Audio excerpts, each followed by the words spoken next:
Salut tout le monde, j'espère que vous allez bien et bienvenue à Jurassic Park. Dans cette vidéo aujourd'hui, je vais vous lire un texte qui s'intitule Être belle, pour qui, pourquoi. Être belle, plaire. À qui, pourquoi. Mais enfin, qu'est-ce que ça veut dire? Il arrive que je me regarde dans le miroir et que je me trouve moche.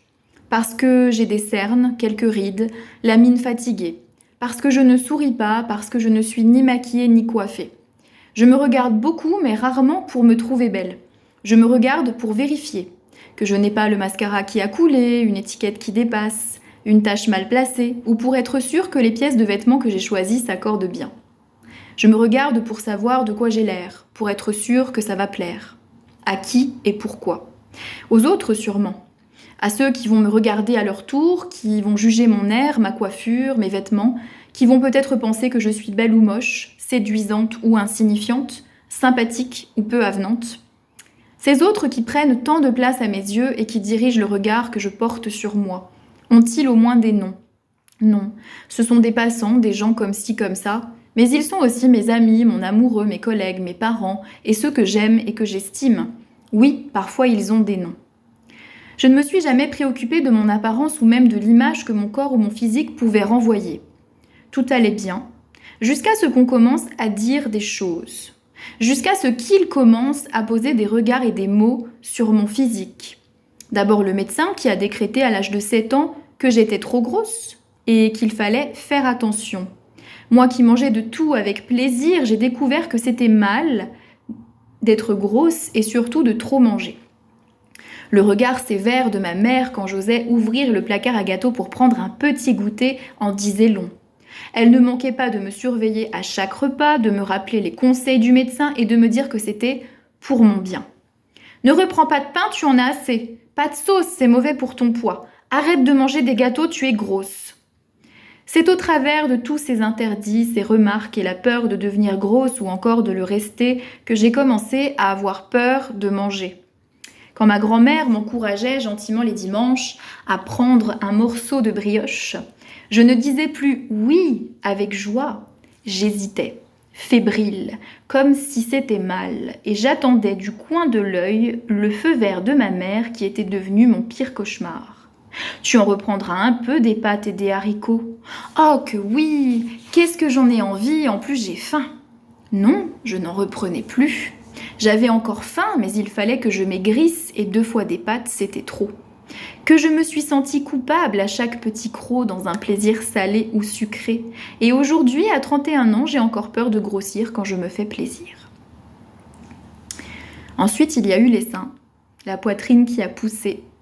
C'est là que les garçons à l'école ont commencé à me faire des remarques car j'étais la seule fille à porter des soutiens-gorge. On pointait mes seins, on rigolait, on me comparait à Lolo Ferrari. Les remarques fusaient, y compris dans ma famille où on ne se privait pas de me faire remarquer « Ah, dis donc, ça pousse, hein ?» C'était gênant. D'autres remarques ont suivi. Plus je grandissais, plus j'étais placée sous l'œil intransigeant de ceux qui croient que le corps des autres leur appartient. Qu'ils peuvent, dans leur grande arrogance et profonde ignorance, le juger, le mépriser ou même s'en moquer. Quand est-ce que tu mets un appareil, tu as des dents de vampire? Je ne voulais plus sourire. Tu es toute blanche, il faut bronzer un peu. Je passais mes après-midi au soleil, tartinée de monoï dans l'espoir de bronzer un peu, mais je brûlais surtout. Il n'y avait pas un endroit où je puisse être tranquille, où je puisse me promener librement sans sentir des regards sur moi ou des jugements. Moi qui ne me préoccupais jusqu'alors pas du regard de l'autre ou de son avis, qui mettais des vêtements non pas parce qu'ils étaient beaux aux yeux des autres, mais parce que je les aimais, sans me préoccuper de mon style ou de la cohérence, qui vivais ma vie librement, qui osait montrer mon corps sans en avoir honte, de manière complètement naturelle, je me suis retrouvée plongée, à l'aube de l'adolescence, dans le monde de la comparaison, de l'apparence, de la beauté apprivoisée et de la course pour plaire. À 11 ans, on m'a fait remarquer que j'avais des poils sur les jambes. Ça ne m'avait jamais dérangée. Des filles du collège sont venues et m'ont dit que ce n'était pas bien d'avoir des poils, qu'il fallait les épiler ou les raser. Je n'en savais rien et ça ne m'avait jamais dérangée, mais maintenant je les regardais tous les jours et ça me gênait. C'en était trop. Et je ne voulais pas qu'elles continuent à se moquer de moi ou à me faire honte, alors j'ai tout enlevé.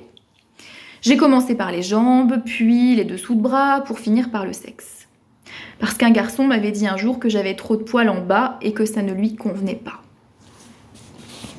J'ai tout rasé, je me suis coupée, ça faisait mal. À partir de là, j'ai compris que les garçons n'aimaient pas les poils et que je devais tout raser pour leur faire plaisir. Et j'ai aussi compris qu'être belle, ça faisait souffrir.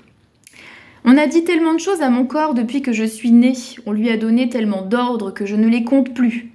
Et des croyances se sont progressivement enracinées si profondément en moi qu'elles me tiennent encore aujourd'hui. J'ai 31 ans et oui, je ne décide toujours pas. Pas complètement. Je crois encore qu'il faut être belle selon les critères d'aujourd'hui, toujours apprêtée, coquette, sentir bon, être épilée, ne pas avoir une vergeture ou un poil qui dépasse. Les cheveux toujours bien faits, colorés, méchés pour que ça ressemble à quelque chose, parce que ma couleur naturelle ne me plaît pas tellement. Je crois qu'il faut que les hommes me regardent et me trouvent séduisante. Je crois que je dois plaire à mon amoureux et lui donner le corps de femme qu'il désire. Sans poils, lisse et doux. C'est terrible. Je vous le dis, c'est terrible que toutes ces croyances stupides nous tiennent encore à notre âge et nous invitent toujours à accorder plus d'importance au regard de l'autre qu'à notre propre regard. Sans compter toutes ces idées sur le fait d'être une femme ou féminine qu'on nous impose à tout bout de champ dès qu'on commence à entrer dans la puberté. Porter des talons, être maquillée, apprêtée, mettre des robes, ne pas être vulgaire, rester sage, discrète, polie et surtout sourire. Les hommes m'ont dit que j'étais un peu grosse, que j'avais trop de hanches, que je ne me maquillais pas assez, que je devrais me faire blonde ou plutôt brune. Ils m'ont toujours parlé de ce qu'ils aimaient chez les femmes et de ce qu'ils voulaient voir chez moi. Tu devrais te laisser pousser les cheveux, ça t'irait tellement mieux, je les aime grandes avec des talons, je les aime blondes, tu devrais essayer, ça t'irait bien, je les aime sportives et un peu musclées, tu devrais faire plus de sport. Les hommes ont beaucoup de revendications et d'exigences. Tu comprends, j'aime bien quand c'est rasé complètement, quand il y a des poils, ça me dégoûte. Je n'aime pas quand je touche tes jambes, ça pique un peu, c'est pas lisse. Et moi, qu'est-ce que j'aime alors, moi? Et moi, qu'est-ce que je veux, moi? Est-ce un mal de vouloir que mon corps soit libre, qu'il respire, qu'il n'ait pas à supporter les épilations, les coups de rasoir à tout va, les colorations, le maquillage qui pique les yeux, les fonds de teint qui empêchent mes pores de respirer? Est-ce que je peux pour une fois dans ma vie être moi-même sans artifice et sans décoration? Est-ce que c'est possible d'être aimé juste comme ça, juste moi? Il n'y a rien à dire sur le corps de l'autre. Il n'y a qu'à le laisser être et vivre, à sa guise. Il faut cesser de penser que nous avons un droit de regard ou de jugement sur ce que l'autre est, physiquement ou psychiquement. Il n'y a aucun débat possible. Je ne laisserai plus jamais quelqu'un avoir la moindre prétention ou suggestion à propos de mon corps, encore moins un homme. Je suis bien comme je suis et je m'habille comme je veux. Comme quand j'étais petite et que je mettais mes vêtements avec plaisir, toute contente qu'ils me plaisent. Des chaussettes vertes avec un pantalon rose, une casquette Barbie avec un t-shirt vert, je m'en foutais parce que ça me plaisait. Je veux me souvenir du regard de la petite fille qui se voyait dans la glace et qui se trouvait belle, lumineuse, qui était fière de son corps, de ses vêtements et qui souriait encore et encore. Mais où est passée cette petite fille? Elle allait bien.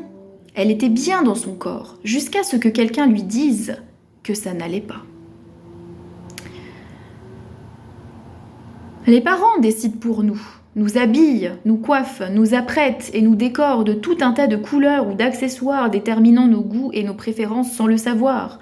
Mais plutôt ceci ou cela, cette couleur, ce ruban dans tes cheveux. Non, je ne veux pas, c'est moche. Oh allez, pour faire plaisir à maman, comme ça tu auras l'air d'une vraie petite fille, tu seras mignonne. Pourquoi devrais-je ressembler à une fille ou même être mignonne? J'ai 3 ans, on s'en fout, et les rubans c'est moche. Je préfère les barrettes en forme de dinosaures. Ah non, les dinosaures c'est pour les garçons. Tu vas arrêter ton caprice et mettre ce ruban. Et puis, si ce n'est pas les parents, ce sont les camarades, les copains, les copines, les amoureux qui nous disent ce qui est beau ou moche, ce qu'on doit mettre ou pas et qui se moquent dans la cour de récré. Ah, c'est quoi ces chaussures? On dirait des chaussures d'handicapés. Ah, regardez, ça fait 2 jours qu'il met le même pantalon, il est sale, ha ha ha. Vous connaissez ça, hein?